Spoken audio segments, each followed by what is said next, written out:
how to turn on or off your Facebook face recognition settings.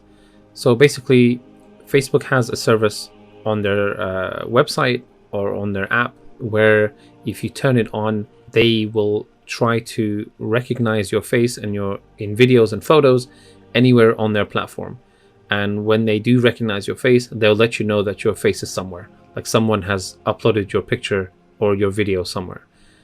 So basically what they'll have to do is they'll have to go through all your own photos that you've uploaded, and they collect metadata, and using that information stored on their server, they will then use that information to go and just, look around on the rest of their Facebook server to see if anyone else has uploaded pictures of you, and they'll let you know. So if you're happy with that service, you can always turn it on by clicking on the top right hand arrow, click on settings, and then make your way down to face recognition.